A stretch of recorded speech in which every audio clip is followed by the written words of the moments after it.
Hi everyone. ఈరోజు ఈ వీడియోలో మీకు ఏంటంటే చాలామంది కొత్త బైక్స్ కొనుక్కుంటారు కదా, కొత్త బైక్స్ తీసుకోవాలనుకుంటారు.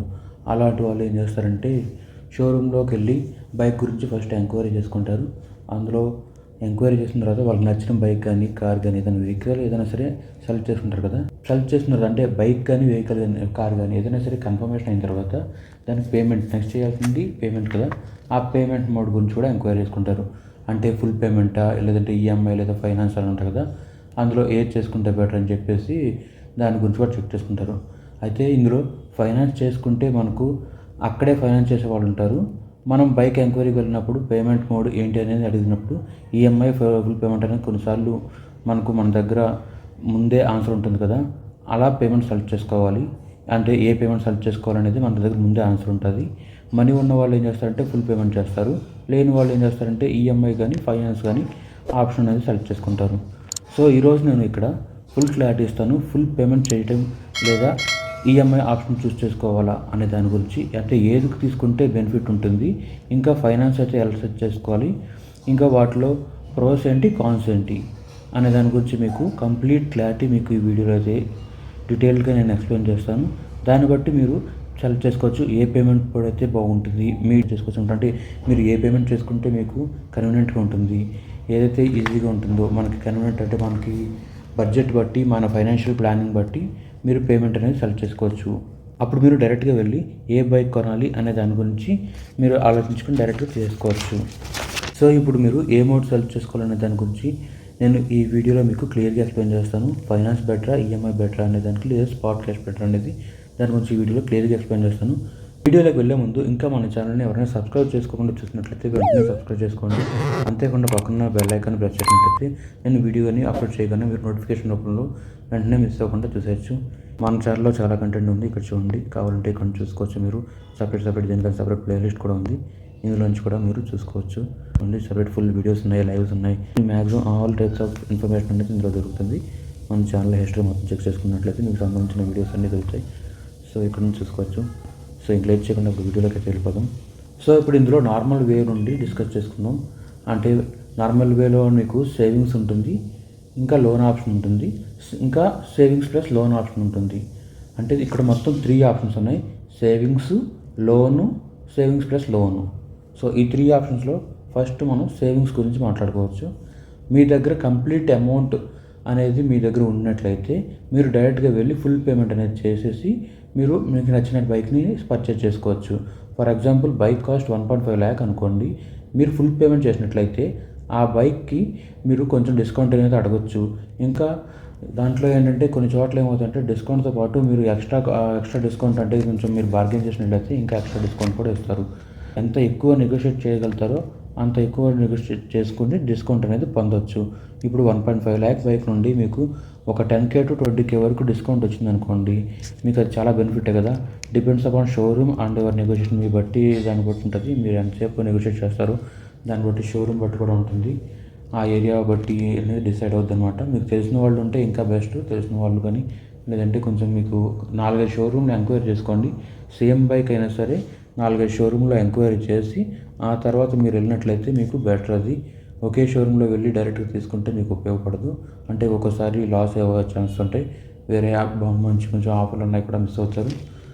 సో ఫస్ట్ ఇప్పుడు అంటే మీకు తెలిసిన ఒక మంచి షోరూమ్ ఎంక్వైరీ చేసుకుంది. తర్వాత అందులో బైక్ కాస్ట్ 1.5 lakh అయితే వాళ్ళతో కొంచెం డిస్కస్ చేసుకుంటే, బార్గెన్ చేసుకుంటే ఒక 10K to 20K వరకు మీరు డిస్కౌంట్ పొందొచ్చు. సో మనీ ఉంటే ఏంటంటే ఫుల్ పేమెంట్ చేసి వెహికల్ అనేది కొనడానికి ట్రై చేయండి. ఇంకా సెకండ్ ఆప్షన్ చూసినట్లయితే లోన్ ఆప్షన్. లోన్ ఆప్షన్ అంటే మీరు బైక్ మీద తీసుకునే లోన్ కాదు, మీ ఇంట్లో కనుక గోల్డ్ కానీ ఇంకేదైనా ఐటమ్స్ కానీ ఉంటే అవి లోన్లో పెట్టి తీసుకోవచ్చు. అంటే పర్సనల్ లోన్ కూడా తీసుకోవచ్చు. ఇంకా కుదరకపోతే మీ దగ్గర ఏదైనా డాక్యుమెంట్స్ ఉంటే అవి పెట్టైనా సరే లోన్ తీసుకోవచ్చు. ఇందులో మీరు గోల్డ్ లోన్ తీసుకున్నా సరే, లేదంటే పర్సనల్ లోన్ తీసుకున్నా సరే ఇంట్రెస్ట్ రేట్ తక్కువ ఉంటుంది. ఆ ఇంట్రెస్ట్ రేట్ తక్కువ ఉంటుంది కాబట్టి మీకు ప్రాబ్లం ఉండదు. గోల్డ్ లోన్ వచ్చేసరికి 0.7% నుంచి 0.995% వరకు ఉంటుంది. అలా చూసుకున్నా సరే 1 రూపీ కంటే మీకు తక్కువ ఉంటుంది. 70 పైసా to 90 పైసా ఉండొచ్చు. కాబట్టి మీరు లోన్ క్లియర్ చేయడానికి కూడా కొంచెం ఈజీగా ఉంటుంది. అంతేకాకుండా మనం ఎక్కువ ఇంట్రెస్ట్ అనేది పే చేయకుండా తక్కువ ఇంట్రెస్ట్తోనే మనకు నచ్చిన వెహికల్ అనేది పర్చేస్ చేసుకోవచ్చు. మనం ఎక్కువ ఇంట్రెస్ట్ అనేది పే చేయకుండా తక్కువ ఇంట్రెస్ట్తోనే మీరు నచ్చిన వెహికల్ని పర్చేస్ చేసుకోవచ్చు.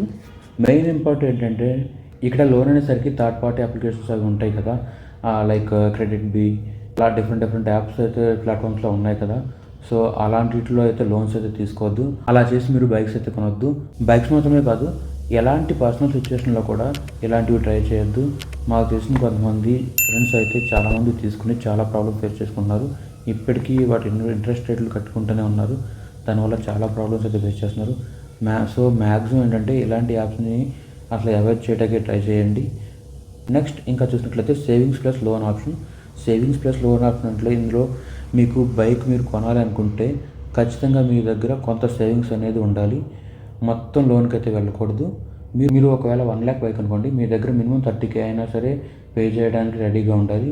అదే డౌన్ పేమెంట్ అవుతుంది. కనీసం మీరు 30 to 50% డౌన్ పేమెంట్ పే చేయడానికి అయితే రెడీగా ఉండండి. మొత్తం ఈఎంఐ మీద అయితే డిపెండ్ అవ్వద్దు. అలా డిపెండ్ అవ్వకూడదు. ఇప్పటి వరకు మీకు 3 ఆప్షన్స్ చెప్పాను కదా.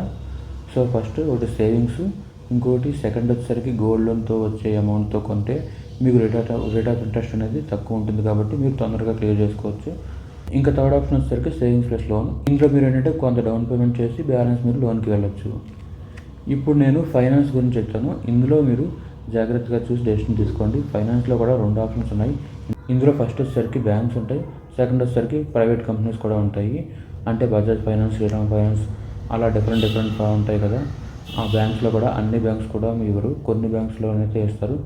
మీ సిబిల్ బేస్ చేసి ఉంటుంది. బ్యాంక్స్ అయినా ఫైనాన్స్ అయినా మెయిన్ కొన్ని పాయింట్స్ అయితే చూసుకోవాలి. ఇక్కడ మెయిన్ ఏంటంటే ఫస్ట్ రేట్ ఆఫ్ ఇంట్రెస్ట్, ఇంకా టెన్యూర్ అంటే ఎన్ని ఇయర్స్ ఎన్ని మంత్స్ అని ఉంటాయి కదా అది.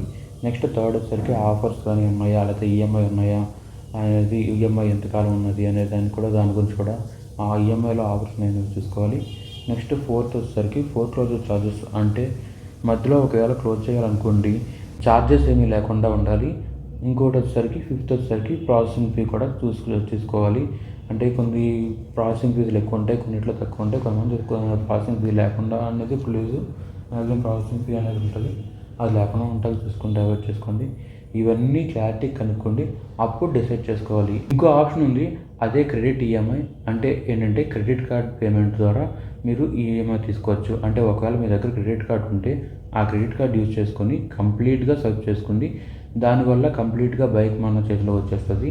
క్రెడిట్ కార్డ్ యూజ్ చేయడం వల్ల ఏంటంటే కొంత రివార్డ్ పాయింట్స్ కూడా వస్తాయి, ఎంతో కొంత డిస్కౌంట్ వస్తుంది. ఇంకా బిల్ జనరేట్ అయ్యే టైం అయ్యేసరికి మనం దగ్గర మనీ ఉంటే ఒకేసారి పే చేసుకోవచ్చు, లేకపోతే ఈఎంఐ కూడా మీరు కన్వర్ట్ చేసుకోవచ్చు. అంటే ఈఎంఐ కింద ఒకవేళ 1 lakh పెట్టి బైక్ కొన్నారనుకోండి, మీ దగ్గర మనీ ఉంటే ఒకేసారి పే చేయవచ్చు. ఒకవేళ లేదనుకోండి దాన్ని ఈఎంఐ కింద కూడా కన్వర్ట్ చేసుకోవచ్చు బిల్ టైం అయ్యేసరికి. కాకపోతే మీరు ఏంటంటే క్రెడిట్ కార్డు యూజ్ చేస్తే కనుక రెగ్యులర్గా పేమెంట్ చేయాలి, లేకపోతే ఛార్జెస్ అనేవి ఎక్కువ ఉంటాయి. ఎప్పటికప్పుడు పేమెంట్ అనేది క్లియర్ చేసుకుంటూ ఉండాలి. అలా చేసుకోవటమే మంచిది. జాగ్రత్తగా యూజ్ చేసుకోవాలి క్రెడిట్ కార్డ్ అనేది. జాగ్రత్తగా యూజ్ చేసుకుంటే మనకు చాలా బాగా హెల్ప్ అవుతుంది. బట్ ఇందులో ఇప్పుడు వరకు చెప్పిన వాటిలో అన్నింటిలో నా పర్సనల్ చాయిస్ ఏంటంటే సేవింగ్స్. మీరు సేవింగ్స్ పెట్టుకుంటే ఏదైనా వెహికల్ కానీ బైక్ కానీ ఏదైనా సరే, కార్ అయినా వెహికల్ ఏదైనా సరే మీరు సేవింగ్స్ పెట్టుకుంటూ కొనుక్కుంటే చాలా మంచిది. అసలు ఏ ప్రాబ్లం ఉండదు. ఇదే నా పర్సనల్ చాయిస్. ఒకవేళ ఇప్పుడు నేను చెప్పినట్లో మీకు ఏది బెస్ట్ అనిపించిందో అది కింద కమెంట్ సెక్షన్లో కమెంట్ చేయండి. ఇంకా మీకు రిక్వైర్మెంట్ ఏదైనా ఉంటే దాని గురించి కూడా కమెంట్ సెక్షన్లో కమెంట్ చేయండి. సో ఇది ఫ్రెండ్స్ ఫైనల్గా మన వీడియో. ఈ వీడియోలో మీకు నేను ఫుల్గా క్లారిటీ ఇచ్చాను అనుకుంటున్నాను. మీరు బైక్ కానీ ఏదైనా కార్ కానీ ఏదైనా వెహికల్ కొనాలనుకుంటే ఈఎంఐ బెటరా, లోన్ బెటరా, లేదంటే ఏది బెటరు అనే దాని గురించి మీకు ఫుల్ క్లారిటీ అయితే ఇచ్చాను అనుకుంటున్నాను. సో ఇది ఫ్రెండ్స్ ఫైనల్గా మన వీడియో. ఈ వీడియో కనుక నచ్చినట్లయితే లైక్ చేయండి. ఈ వీడియో ఎలా అనిపించింది అనేది కింద కమెంట్ సెక్షన్లో కమెంట్ చేయండి. ఇంకా ఈ వీడియో హెల్ప్ అవుతుంది అనుకుంటే మీ ఫ్రెండ్స్ అండ్ ఫ్యామిలీ మెంబర్స్కి షేర్ చేయండి. Thanks for watching. I will come up with another video.